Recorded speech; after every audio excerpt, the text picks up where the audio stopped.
We've been working through a series titled Renewed, or Renewal, or something like that. I can't get the name down. And we've essentially been looking at all different places in our faith, how God works in God's story. What does renewal look like, and how should we be responding to that? What does that mean for us? What does that mean going forward and in our faith walk and things like that? So we've done a few different things. We've told some stories. We've looked at some theology kind of stuff. Today, I want to conclude our series and sort of tie it all together and bring us to sort of a theology. Here we go. You ready for this? This is how my brain works, all right? We're going to work on a theology of renewal today and how we practice that theology. Does that sound fun? Yeah. All on board, right? Not exciting. It is, I promise. I promise it's exciting. So we began our story, we began looking at Romans 8, and we're going to come back to that today. We began looking at Romans 8 and creation groaning and our suffering with creation. I love the image of creation, all of creation suffering together, because I feel like that right now. Does anyone else feel like we're all suffering together? I got to stop reading so much news, and maybe that will help.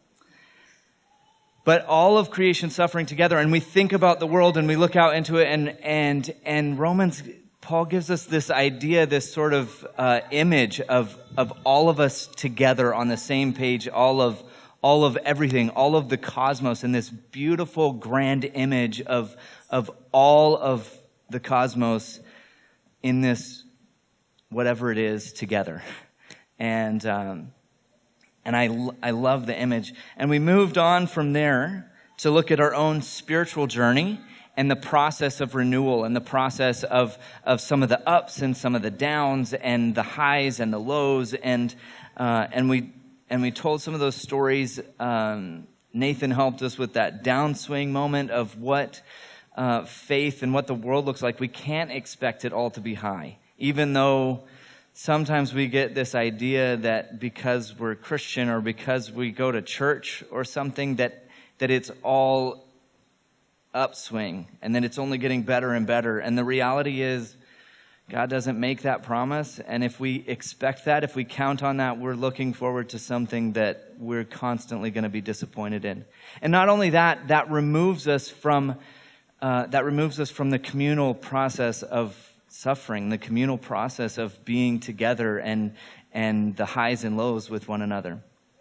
I love that there's a study that was done with parents. As a parent, I constantly have to remind myself of this study, that parents often report experiencing higher highs and lower lows in their mood and health, of mental health and things. And I think about that as sort of the process of faith too, is that we are in this moment and we get to experience, if we wish, if we choose, to let that experience come over, and experience the higher highs and the lower lows, but do that with one another and with our creation and in the context of our community. And so I'm constantly in those low moments, reminding myself, yes, but there's a high coming at some point. Oh, man. Anyway.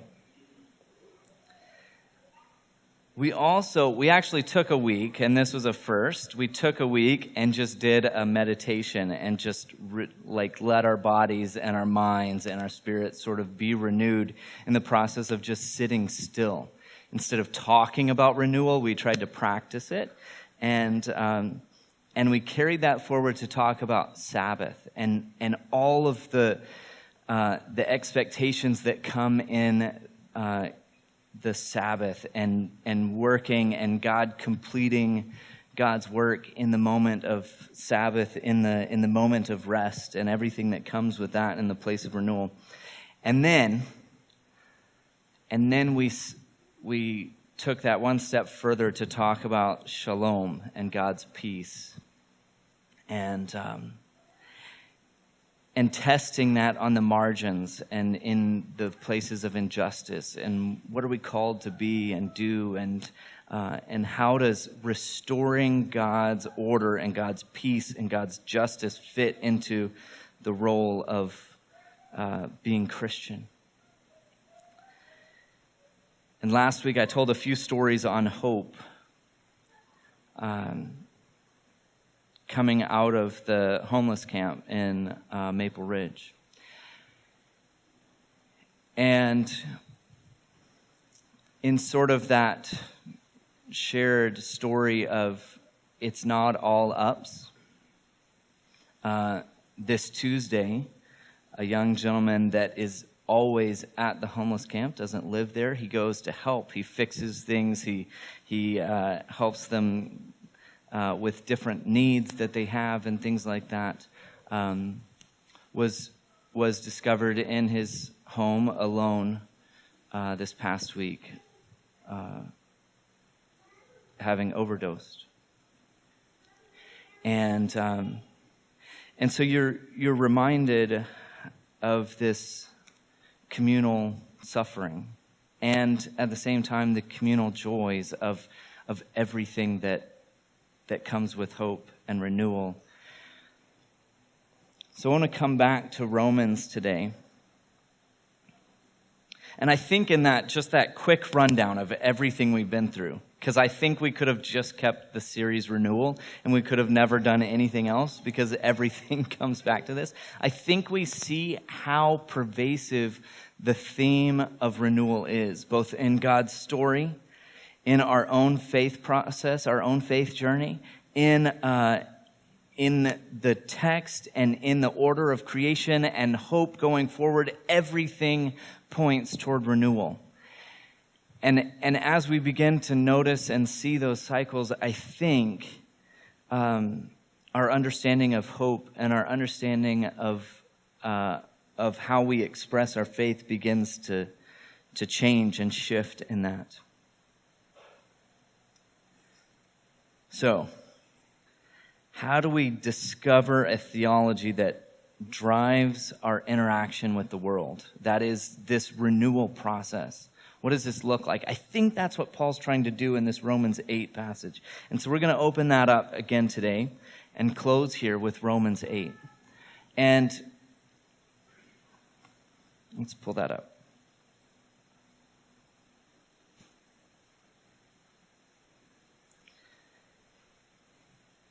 He writes, I consider that the sufferings of this present time are not worth comparing with the glory about to be revealed to us. For the creation waits with eager longing for the revealing of the children of God. That's a beautiful statement. Creation waits with eager longing for the revealing of the children of God. For the creation was subjected to futility, not of its own will, but of the will of the one who subjected it, in hope that creation itself will be set free from its bondage to decay and will obtain the freedom of the glory of the children of God. Okay, let's pause for a second and unpack a piece of this. Okay, so Paul says, look, there's lots of suffering. Everywhere you look, there's suffering. And in fact, creation itself is suffering with you. And in fact, creation itself is waiting for some sort of renewal that comes through the children of God. Creation itself will be set free from its bondage to decay and will obtain the freedom of the glory of the children of God.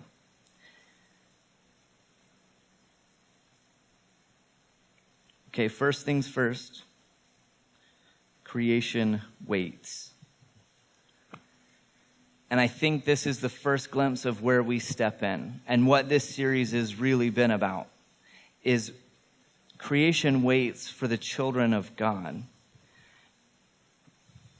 to be revealed. Creation waits for the children of God to be revealed. And our call, our purpose, the process of participating in God's story is living out our love for one another and our love for creation. It is the process of beginning to restore the shalom, beginning to treat the world and each other differently. It is the process of living in peace and harmony with one another.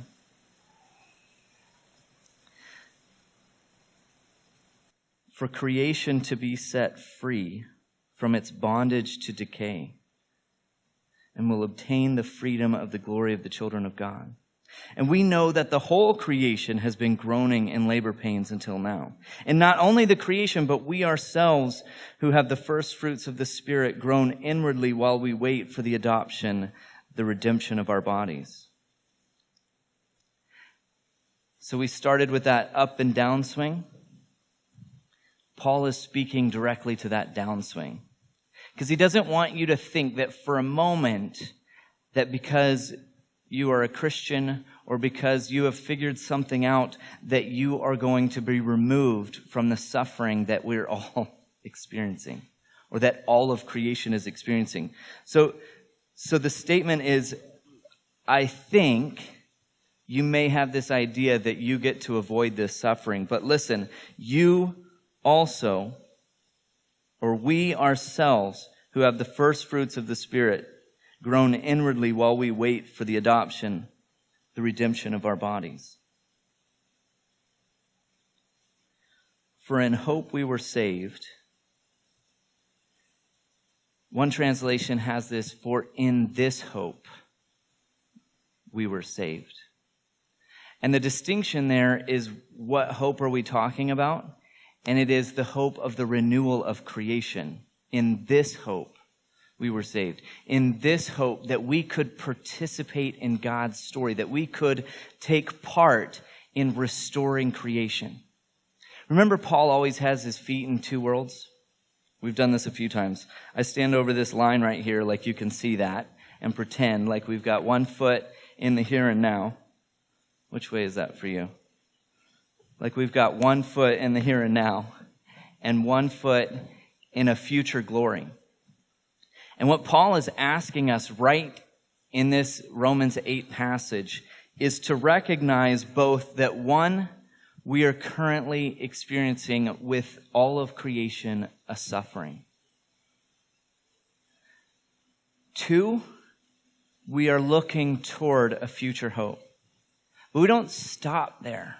We don't stop with suffering and just wait with hope, like good, patient Christians.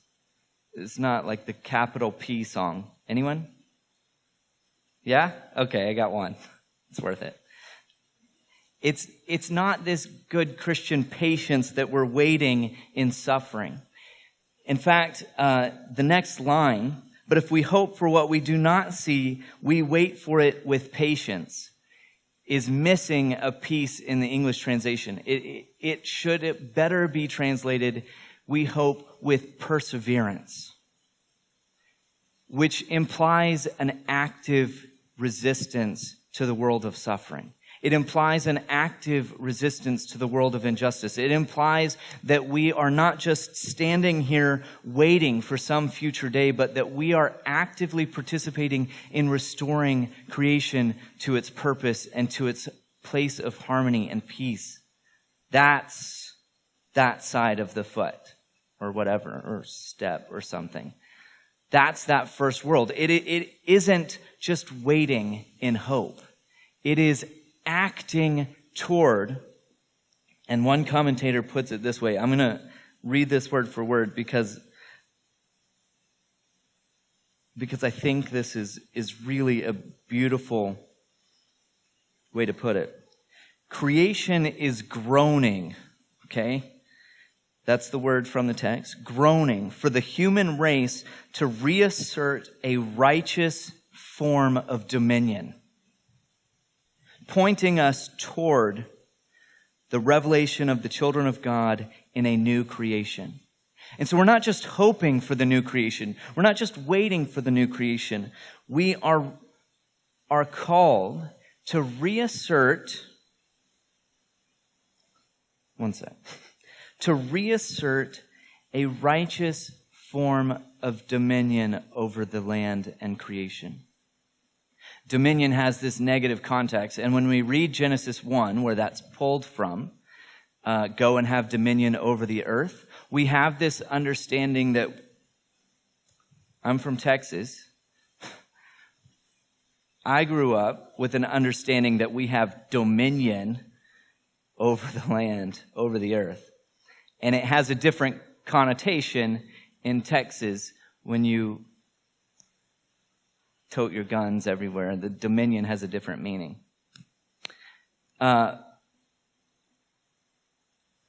When we, groaning for the time when we reassert our righteous dominion over the land. It is the moment when we step into the world and we say, I am going to live out the restoration of this community, whatever that looks like for you. So in one instance, it may be speaking up against an injustice that you're seeing in the church. In another, it may be literally taking food to the homeless camp and caring for people in need. It may simply be your voice to help change the conversation on how we treat a certain group of people. We live in a world that struggles between these two, that struggles between recognizing the suffering and being thankful and joyous about what's coming forward. Yesterday we celebrated Canada Day, 150, and it was beautiful. On Tuesday, I got to be a part of Multicultural Day here in Maple Ridge, and got to see all kinds of different people come out from Maple Ridge from different backgrounds, from different religion, different places, different countries, and it was really great for that to be a moment where we say we are kicking off the celebration of Canada with a day celebrating all of the diversity in our community. And we hit, when was National Aboriginal Day? June 21st. So we're like, and they celebrate for 2 weeks right through Canada Day. And we're met immediately with a humbling of the spirit going, I am so thankful for this country, for this place, for our history, and yet I see and recognize and experience with this community the tragedy that has come through the process of this nation's history.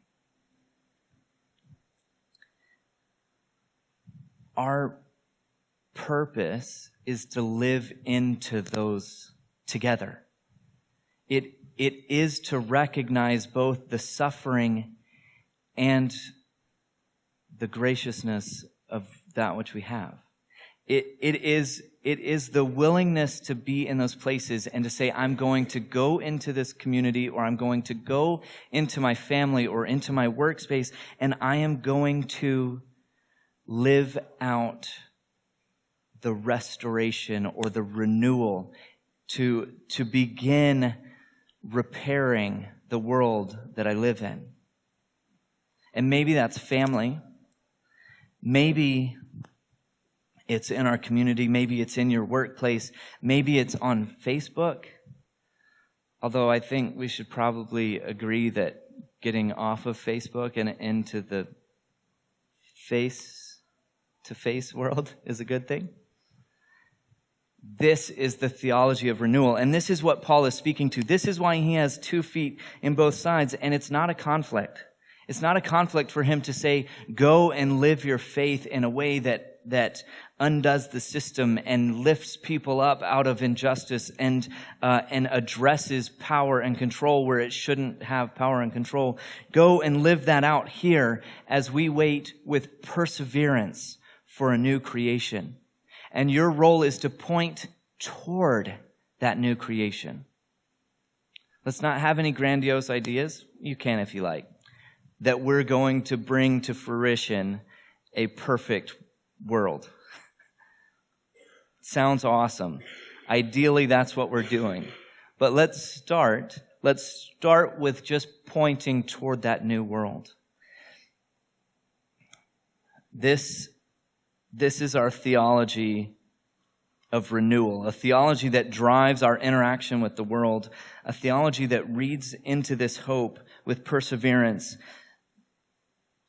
to recognize creation, our community, our politics, our world, groaning for the human race to reassert a righteous form of dominion, pointing toward the revelation of the children of God in a new creation. You got that? You want to write it down? It's fine. All, 8, 10, 12 weeks. How long have we been doing this? I don't know. All of that is pointing toward this moment.